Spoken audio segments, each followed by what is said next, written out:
The rain doesn't just fall in the North Ridge territories. It punishes.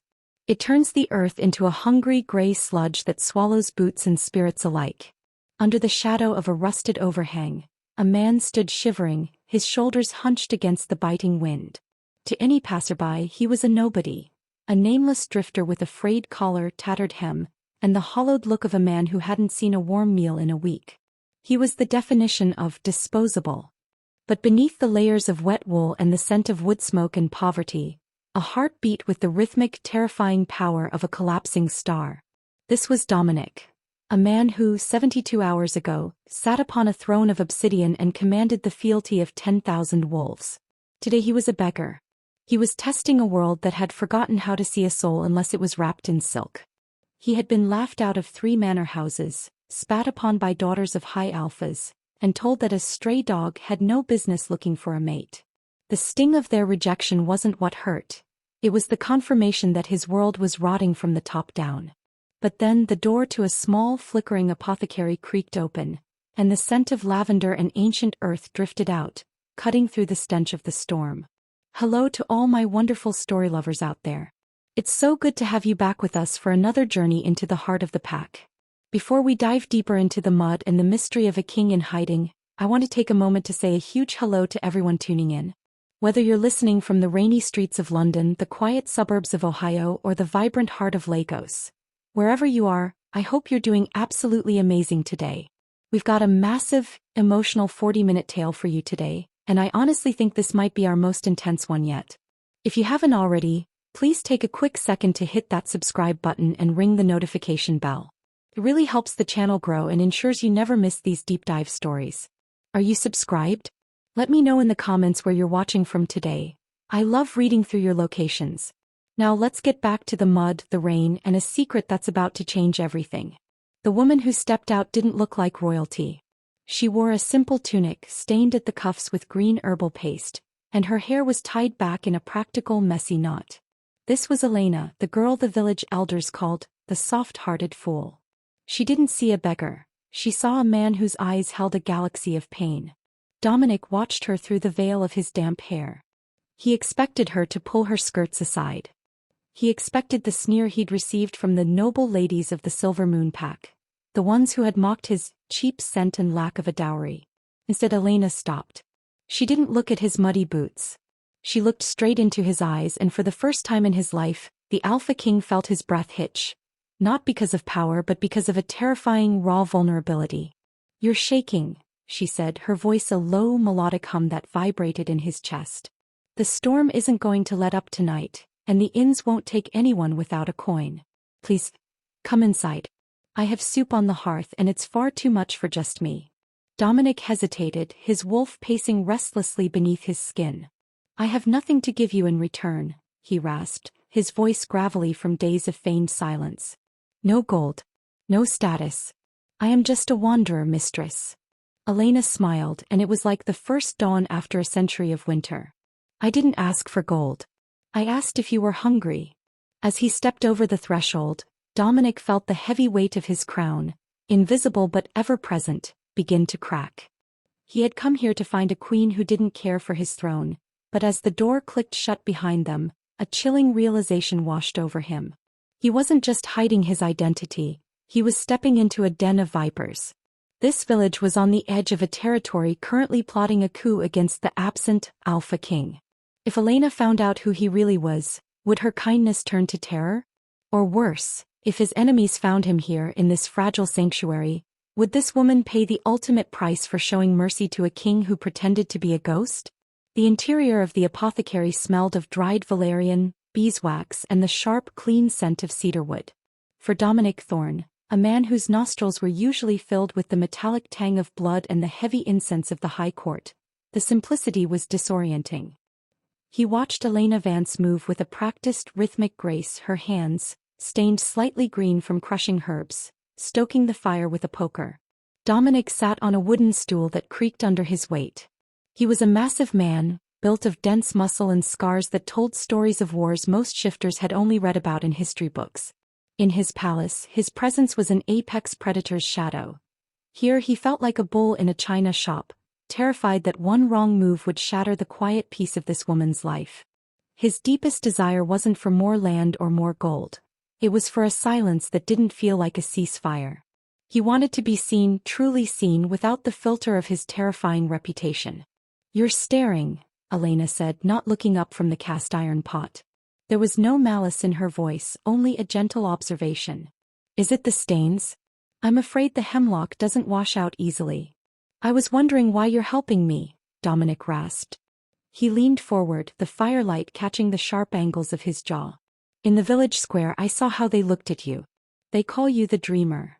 They say you waste your medicine on the strays and the broken." Elena finally turned, a wooden ladle in her hand. Her eyes were a deep, swirling amber, the color of honey left in the sun. "My father was the pack healer before the great fever took him. He taught me that a wolf's worth isn't measured by the strength of his bite, but by the weight of the burdens he carries for others. You carry a lot of weight, Wander. I can see it in the way you hold your shoulders as if you're waiting for the sky to fall." Dominic felt a jolt of genuine fear. Could she smell the alpha on him? Could she sense the raw power he was suppressing so hard it made his bones ache? "I've seen enough of the world to know that the sky usually does fall," he replied darkly. As they ate the simple vegetable broth, the door rattled. A man stepped in without knocking, Silas Vane, the son of the local magistrate. He was dressed in expensive furs that looked ridiculous in a muddy border town, and his scent was thick with arrogance and cheap musk.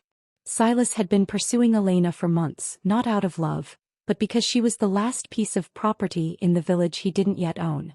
"Elena," Silas sneered, his eyes immediately landing on Dominic's tattered clothes. "I see you've picked up another piece of trash.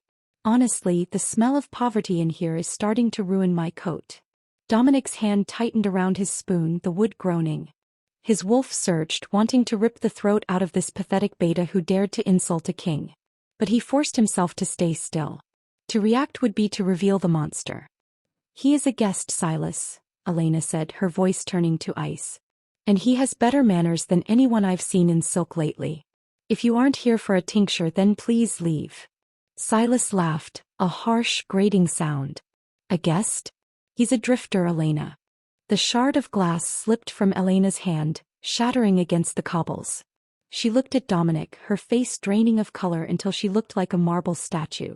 The warmth he had seen in her shop, the way she had shared her bread with him when he was nothing, it all seemed to curdle in the air between them. "Is it true?" she whispered. The betrayal in her voice was a physical blow, more painful than the silver shackles. "Did you know my name before you walked into my shop?" "Elena, it's not what he's making it sound like." Dominic stepped forward, his hand outstretched, pleading. "I heard the rumors of a healer, yes. I came to see if the legends were true, but the moment I saw you, the moment you looked at me without fear, I forgot the prophecy. I forgot the throne. I just wanted to be the man you saw." "He's lying." Kalen barked. He reached into his belt and pulled out a small, ornate vial, the same design as the one in Dominic's royal seal. "This is the extraction kit, Elena. Designed by his own court alchemists. He was going to take your essence to fuel his own immortality. He's not a man who found a mate. He's a predator who found his primary resource."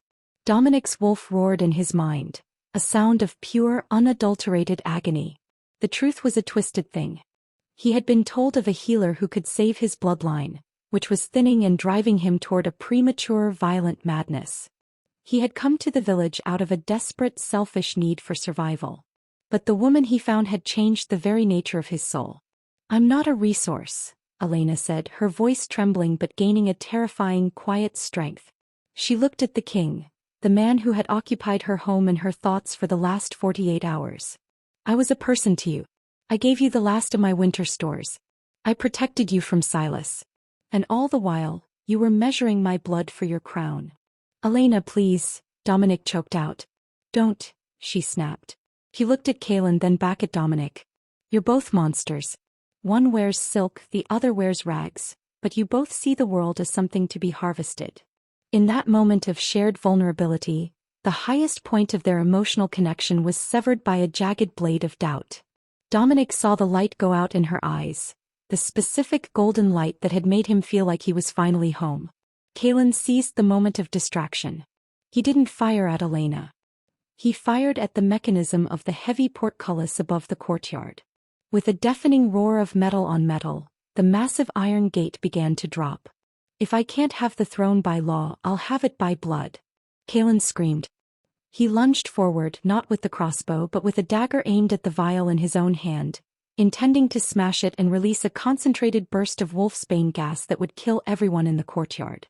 Dominic had a split second to react. He could save himself, he could stop Kalen, or he could throw himself into the path of the falling gate to keep the exit open for Elena. But as the metal teeth of the portcullis slammed toward the earth, the greatest revelation of all hit him. He didn't need the prophecy to save his bloodline. The way his heart ached for her, the way his soul felt like it was being physically ripped in half, that wasn't a cure. It was the bond. A bond he had poisoned with his own secrets. The gate slammed shut with a bone-jarring thud, trapping Dominic and Kalen inside the inner sanctum, while Elena was left on the other side. "Dominic!" she screamed from the other side of the bars. The betrayal was still there, but so was the terror. And as Kalen's shadow loomed over him in the enclosed space, Dominic realized the stakes had shifted again. This wasn't just a fight for a throne anymore. It was a fight to prove that the man she had chosen when he had nothing was still worth choosing even now that she knew he was a king. The iron teeth of the portcullis bit into the stone floor with a finality that echoed like a funeral bell. Dominic stood on one side, trapped in the shadow of the inner keep, while Elena stood on the other, her fingers curling around the cold bars. For a heartbeat the world went silent. The smoke from the sleeping gas swirled between them, a gray veil separating a king from the only woman who had ever treated him like a man. "Dominic!" she cried out again, her voice a jagged shard of fear and fury. "Stay back, Elena!" Dominic roared, but his voice broke. He turned to face the darkness of the inner courtyard where Kalen stood. The betrayal felt absolute. The revelation that he had initially sought her out as a cure had built a wall between them that no amount of royal power could tear down. He looked at his hands, charred from the silver, shaking with the onset of the very madness he had come here to fix. Without her, without the stability of a true mate bond, the Alpha King's power was a wildfire without a hearth. It was consuming him from the inside out. "Look at you," Kalen hissed, stalking forward. He had discarded the crossbow and drawn a long, curved blade forged from Kingslayer steel, an alloy designed to pierce the hide of the strongest shifters. The great Alpha King, reduced to a trembling wreck because a peasant girl found out he's a liar. "You're pathetic, Dominic. You don't deserve the blood in your veins." Kalen whistled, and from the arched doorways of the barracks, 10 of his most loyal elite guards emerged. They weren't just soldiers. They were the Dread Wolves, men who had traded their humanity for dark power, fueled by the very corruption Dominic had failed to purge from his kingdom. They circled Dominic, their eyes glowing with a sickly, artificial red. "Kill him," Kalen commanded. "But leave his heart. I want to see the moment he realizes he's dying for a woman who hates him." The first 2 guards lunged. Dominic moved, but he was sluggish. The silver in his system from the shackles acted like a lead weight in his soul. A blade sliced across his ribs, another opened a gash on his thigh. He collapsed to one knee, the stone biting into his skin. He was losing. For the first time in his life, the Alpha King was staring into the abyss of his own mortality. On the other side of the gate, Elena watched in horror. She should have run. She had every reason to leave him to the fate he had brought upon himself. He had lied to her. He had seen her as a tool, a biological necessity to save his own crumbling mind. But as she watched the blood pool around his knees, she didn't see a king. She saw the man who had looked at her with such raw, terrifying hope in her small shop. She saw the man who had stepped in front of Jackson's hand to protect her. "Let him go," she screamed, throwing herself against the bars. "He's a monster, Elena." Kalen shouted over his shoulder, his face twisted in a mask of triumph. "He's the one who is going to drain you. Why do you care if he dies?" Elena froze. The truth was heavy, but the sight of Dominic, broken and bleeding, was heavier. She realized that even if his beginning was a lie, his ending was real. He had chosen to trap himself inside to let her escape. He had chosen her life over his own survival. "Because he's mine," she screamed, her voice echoing off the stone walls. But it was too late. Kalen stepped forward, raising his blade for the killing blow. Dominic looked up, his eyes dimming. The madness was taking hold. His vision blurred, the faces of his enemies becoming a swirl of shadows. "If you touch her, Kaelin," Dominic rasped, his voice a low, tectonic growl that vibrated through the floorboards, "there is no corner of the spirit world where I won't find you." Kaelin laughed and signaled to a guard. "Bring the girl." A moment later, Elena was dragged into the light. Her tunic was torn at the shoulder, and a dark bruise was blooming across her cheekbone. When her eyes met Dominic's, he expected to see the same horror he'd seen in the eyes of the High Lords, fear of the Alpha King, the Butcher of the North. Instead he saw a devastating, quiet grief. "Is it true?" she asked, her voice barely a whisper. She didn't look at the chains or the soldiers. She looked at the man who had sat by her fire and eaten her soup. "Are you the king who burned the Southern Isles? Are you the man who let my village starve during the Great Fever?" Dominic's heart shattered. He couldn't lie, not to those amber eyes. "The fever. I was at the front lines, Elena.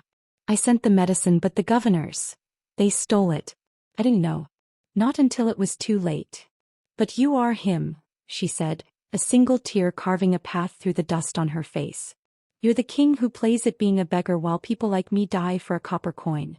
I came looking for something real." Dominic roared, straining against the silver chains, the metal hissing as it seared his skin. "I came looking for you." Kaelin stepped between them, enjoying the spectacle. How touching. A king and a commoner, united in a dungeon. "But we have a problem, Dominic. The people are restless. They don't want a dead king, they want a villain. So here is the story. The Wanderer seduced the local healer, and together they plotted to poison the royal vanguard. Tomorrow at noon in the village square, you will both be executed for treason." "No," Dominic gasped. "Take me. Kill me 1,000 times. But she is innocent. She didn't even know my name." "That's what makes it so poetic," Kaelin smirked. "She'll die for a man she never truly knew." Kaelin signaled for the guards to take Elena away. As she was pulled back into the darkness, she looked over her shoulder. For a fleeting second, the anger in her eyes flickered, replaced by that same fierce protectiveness she'd shown when Silas had insulted him. She wasn't just a victim, she was a fighter. Left alone in the dark, Dominic stopped fighting the chains and started fighting his own mind. He had spent years refining his control, holding back the monster king that everyone feared. But as the hours ticked toward noon, he realized that a good man would die in these chains. To save Elena, he had to become the very thing he had spent his life trying to hide. He closed his eyes and reached deep into the ancient primal core of his lineage. He didn't just call upon his wolf, he called upon the ghosts of every Alpha King who had come before him. The silver began to glow a dull, angry red. The smell of burning hair and flesh filled the cell. Suddenly, a small shadow moved near the ventilation grate. "Pissy. Big guy." It was a young boy no older than 10. Leo Miller, the son of the captain Dominic had nearly disarmed in the shop. The boy looked terrified, holding a heavy iron key. My dad says you're a monster," the boy whispered, his voice trembling. "But Elena, she saved my little sister last winter. She gave us medicine when we had nothing. She said you protected her. She doesn't lie." Dominic froze, his golden eyes locking onto the child. "Leo, if they catch you, they will kill you. Do you understand? She's the only one who cares about us," the boy said, tears welling in his eyes. He reached through the bars and fumbled with the lock on the cell door. "Please. Save her." The lock clicked. The door swung open. Dominic felt a surge of hope, but it was tempered by a cold, hard truth. Kaelin expected him to escape. The entire dungeon was a trap designed to force him into a public display of monstrous power to justify the execution. Dominic stood up, his charred wrists smoking, his presence filling the room like a physical weight. He looked at the boy. "Go home, Leo. Lock your door. And tell your father. Tell him the king remembers his service." As Dominic stalked into the hallway, he didn't move like a beggar or a broken prisoner. He moved like a storm that had finally found its path. He had to find Elena before the sun reached its peak. He had to find her before Kaelin turned her execution into a spectacle. But as he reached the upper levels, he found something he didn't expect. The dungeon guards weren't at their posts. Instead, the halls were filled with the scent of wild hemlock and sleeping gas. Elena hadn't been waiting for him to save her. The soft-hearted fool had used the hidden pockets of her tunic, filled with the herbs she'd gathered that morning, to neutralize her own guards. She was a queen in her own right and she was already fighting her way out. But Kaelin was waiting in the courtyard with a crossbow and he didn't care who he hit. The courtyard was a theater of chaos. The heavy metallic scent of the Blackbane Sentinel's armor clashed with the sweet, suffocating haze of the sleeping powders Elena had unleashed. Dominic burst through the stone archway, his chest heaving, his gaze locking onto the center of the fray. There she was. Elena wasn't cowering. She stood near the well, her back against the cold stone, holding a jagged shard of an apothecary jar like a dagger. 3 soldiers were slumped at her feet, snoring unnaturally deep, but Kaelin stood 10 paces away, his crossbow leveled not at Dominic but directly at her heart. "Stop right there, Majesty." Kaelin's voice cracked like a whip. "One more step and the girl becomes a pincer's cushion. I've coated these bolts in wolfsbane. Even your alpha blood won't save her if I nick a vein."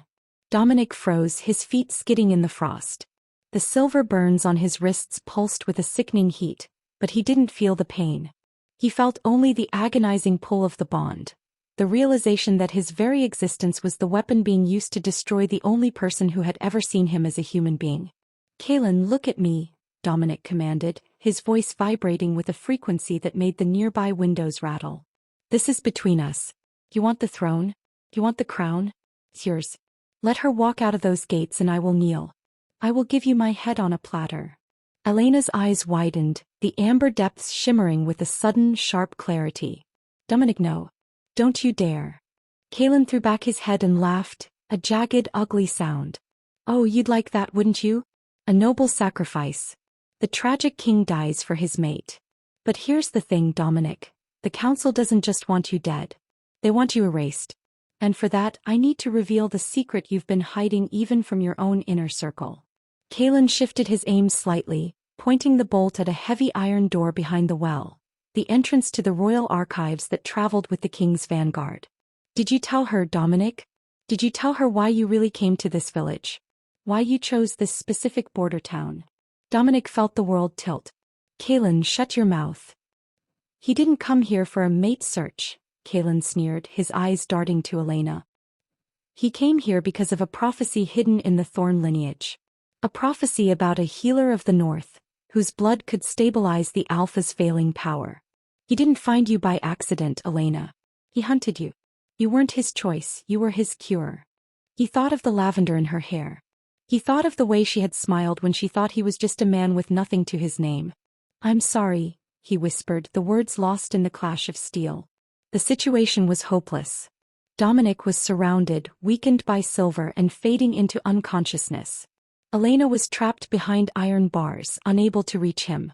The dread wolves closed in, their teeth bared, ready to feast on the fallen king.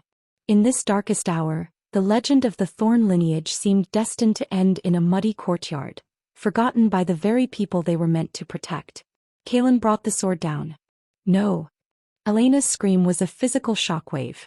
The blade stopped inches from Dominic's throat. Not because Kaelin showed mercy, but because the very earth beneath the courtyard began to tremble.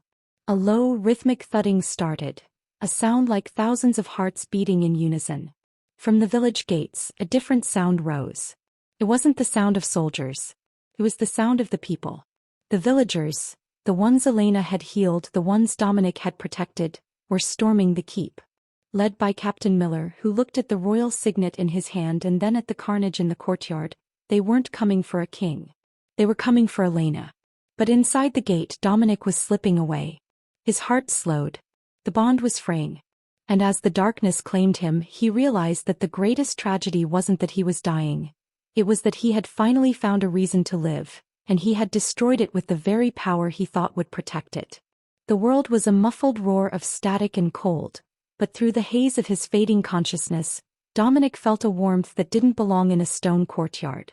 It wasn't the heat of a blade or the fire of his own madness. It was a soft, steady pulse against his palm. Elena had climbed. While the dread wolves were distracted by the sudden uprising at the gates, she had scrambled up the jagged stonework of the gatehouse, tearing her hands and ruining her clothes, until she reached the lever mechanism high above the portcullis. With a strength born of pure, desperate defiance, she had thrown her weight against the rusted iron. The gate groaned, a scream of protesting metal, and began to rise. Dominic! Get up! Her voice pierced through the darkness of his mind. Dominic's eyes snapped open. The gold in his iris was no longer a flicker. It was a steady, burning sun. He saw Kaelin's blade descending, and with a speed that defied his injuries, he caught the Kingslayer steel with his bare, scarred hand. The silver-laced metal hissed against his skin, but the pain was an anchor. It reminded him that he was still alive. It reminded him that she was still there. "You should be running," Dominic rasped, his voice a low vibration of reclaiming power. "I'm done running from men like him," Elena shouted from the ledge, her eyes burning with a fierce amber light. "And I'm done letting you decide what I'm worth, Dominic Thorne. If I'm your cure, then take it. But you stay on your feet and you finish this." The realization hit Dominic like a physical blow. The prophecy wasn't about a blood sacrifice. It wasn't about extracting a cure. The healer of the North wasn't a biological resource. She was the missing half of a king's soul. The stability he sought didn't come from her blood. It came from her choice. By choosing him again, even after knowing his sins, she had finalized the bond. The silver shackles on his wrists didn't just break. They vaporized. A shockwave of pure alpha energy erupted from Dominic, a golden translucent ring that sent the dread wolves flying backward into the stone walls. His wounds began to knit together, the black veins of the madness receding like a tide before a rising sun. He stood up, and for the first time he didn't look like a beggar, and he didn't look like a monster king. He looked like a protector. "Kaelin," Dominic said, his voice now a calm, terrifying mountain of sound. "You said I didn't deserve the blood in my veins. You were right. I didn't. Not until she gave me a reason to keep it." Kaelin scrambled backward, his eyes wide with the realization that he was no longer fighting a dying man. He was fighting a legend reborn. "It's a trick. The girl, she's a witch. Kill them. Kill them both." But the dreadwolves were hesitant. They could feel the shift in the air. The true Alpha had returned. And at the gates, the villagers had broken through. Captain Miller led the charge, but he stopped when he saw Dominic standing in the center of the courtyard, bathed in a light that seemed to come from within. Dominic didn't look at the soldiers. He looked up at the ledge where Elena stood, her breath hitching, her hands bloody and shaking. "I came here to find a queen who didn't care for a crown," Dominic said, his words intended only for her. "I found a woman who made me realize the crown is nothing without the person beneath it. Elena, I am yours. In the mud or on the throne. Always." Elena's expression softened, the anger finally giving way to a raw, tearful hope. She reached down, and for a second their fingertips brushed. The bond snapped into place, a bridge of light and fire that silenced the chaos around them. "Then prove it," she whispered. "Finish this. Not for the kingdom. For us." Dominic turned back to Kaelin, his face a mask of cold, righteous fury. The turning point was over. The king had his heart back. And now it was time for justice. The air in the courtyard didn't just vibrate. It hummed with the lethal frequency of a predator who had finally stopped apologizing for his teeth. Dominic didn't lunge, he stalked. Every step he took toward Kaelin cracked the flagstones beneath his boots. The dreadwolves, sensing the shift in the hierarchy, began to whimpering, their artificial red eyes flickering as the true Alpha's aura suppressed their borrowed power. "You think a village girl is your salvation?" Kaelin screamed, his voice hitting a frantic, panicked pitch. He lunged, swinging the Kingslayer blade in a wide, desperate arc. "She is a weakness. A liability. I will carve the heart out of this kingdom and start again." Dominic didn't even draw a weapon. He moved with a fluidity that was more shadow than man. He ducked under the whistling blade, the wind of its passage ruffling his dark hair, and drove a fist into Kaelin's sternum. The sound of ribs snapping echoed like dry wood in a forest. Kaelin was sent flying backward, slamming into the base of the very well where Elena had stood moments before. "The mistake you made, Kaelin," Dominic said, his voice dropping into a terrifyingly calm growl, "was thinking that kindness is a vulnerability. You looked at Elena and saw a peasant. I looked at her and saw the only thing in this world worth fighting for." Kaelin scrambled to his feet, blood leaking from the corner of his mouth. He reached into his tunic and pulled out a jagged obsidian dagger, a soul-binding weapon forbidden by the ancient laws. "If I can't have the throne, no one will." He didn't aim for Dominic.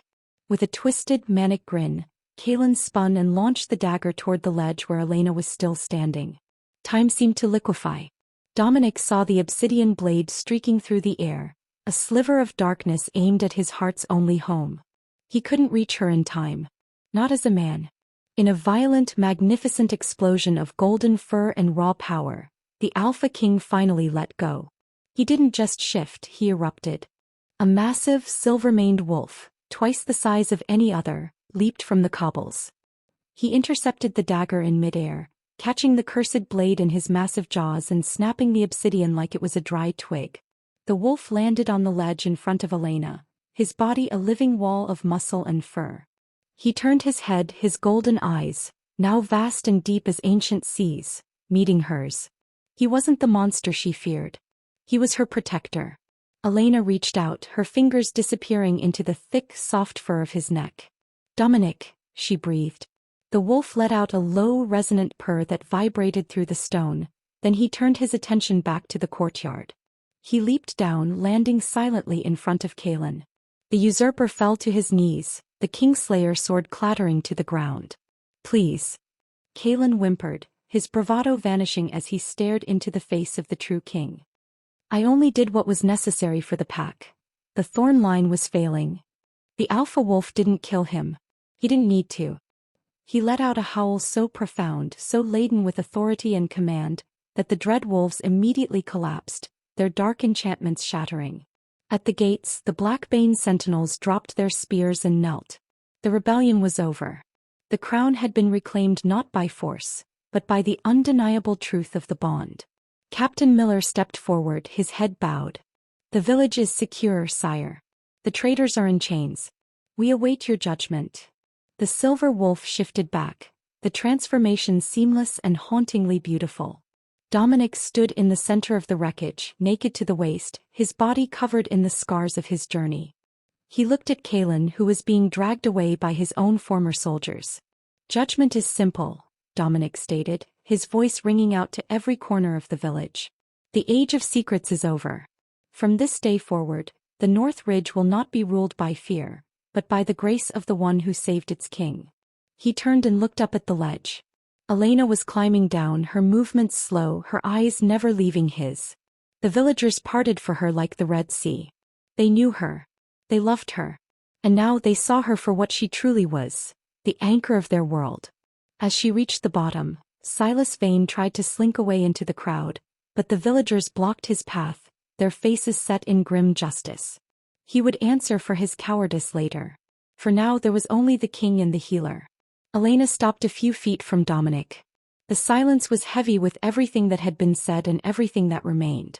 "You're bleeding," she said softly, reaching out to touch the gash on his ribs where the Kingslayer steel had bitten deep. Dominic caught her hand, bringing her palm to his lips. "It's a small price to pay for the truth, Elena. I came here a king and found I was a beggar. You treated me like a king when I had nothing. I don't want the throne if you aren't standing beside it." "I told you," Elena whispered, a small, tearful smile breaking through her exhaustion. "I only stay where I'm needed. And right now, the king looks like he needs a lot of looking after." The crowd erupted into a cheer that shook the very foundations of the keep. It wasn't a cheer for a conqueror. It was a cheer for a reunion. Justice had been served, the mystery of the poor wanderer was solved, and the heart of the North had finally found its beat. The winter chill still clung to the air, but the atmosphere in the North Ridge was transformed. 3 months had passed since the stones of the courtyard had been washed clean of betrayal. The apothecary shop in the village hadn't been closed. Instead, it had been expanded, its wooden beams replaced with sturdy oak and its shelves filled with rare ingredients brought in by royal caravans from across the continent. Dominic stood in the doorway of the shop, dressed in a simple dark tunic that bore no jewels, though the weight of his presence was more commanding than any crown could ever be. He watched as Elena moved through the rows of her new garden, showing a group of young apprentices how to harvest frost-bloomed jasmine without bruising the petals. She looked radiant. The bruise on her cheek was a distant memory, replaced by a glow of belonging that lit up the entire valley. "You're brooding again, Dominic," Elena said, not looking up from her work. A playful smirk tugged at the corner of her lips. "The council is waiting for you at the manor." They have thoughts on the new trade routes. Dominic stepped into the sunlight, his eyes softening as they landed on her. The council can wait 5 minutes. The king is busy admiring the woman who saved his soul. Elena stood up, dusting the soil from her hands that now wore a simple, elegant band of gold and obsidian. I didn't save your soul, Dominic. I just reminded you where you left it. The resolution of the conflict had brought a peace the North hadn't seen in generations. Kaelin and his conspirators had been exiled to the frozen wastes, their names struck from the records of the Thorn lineage. Silas Vane had been stripped of his family's magistrate status and was now working the very fields he used to mock, learning the true value of a day's labor. But more importantly, the failing king was a ghost of the past. The bond with Elena had stabilized Dominic's power, turning his volatile alpha energy into a steady, protective force that nourished the land as much as it defended it. I have something for you, Dominic said, reaching into his pocket. He pulled out a small, weathered leather-bound book. Elena opened it, her breath catching. It was her father's lost journal of medicine, the one the magistrate had seized years ago. How? I told you, Dominic whispered, pulling her into the circle of his arms. The king remembers his debts. And I owe you a lifetime of repaid kindness. The story of the beggar king and the kindest one had already become a legend told around hearthfires across the Pact territories. It was a story that reminded every wolf, from the highest alpha to the lowliest omega, that power is an illusion but character is eternal. Dominic had walked into the mud looking for a cure, and he had found a partner. He had pretended to be poor and discovered he was the wealthiest man in the existence because he was loved for his heart, not his gold. As the sun began to set, casting a warm golden amber light over the village, the same color as Elena's eyes, Dominic leaned down, his forehead resting against hers. I used to fear the prophecy, he admitted, his voice a low, contented hum. I feared it meant I was broken. But standing here with you, I realized the prophecy wasn't a warning. It was a map. And where does the map lead now? Elena asked, her arms winding around his neck, pulling him closer. Dominic smiled, the expression full of a peace he had never known. Everywhere. Together. The village bells began to ring, signaling the start of the evening feast. A celebration where the king sat at the same table as the farmers, and the healer shared her wine with the guards. All loose ends were tied, the shadows of the past were burnt away by the light of a new dawn, and for the first time in history the North Ridge wasn't just a territory. It was a home. I hope you enjoyed this emotional journey. If you loved seeing Dominic and Elena's story reach its beautiful conclusion, please leave a comment below with the word king, so I know you made it to the end. Don't forget to subscribe to the channel for more epic tales of love, betrayal, and redemption. Thank you for watching and for being part of our storytelling family.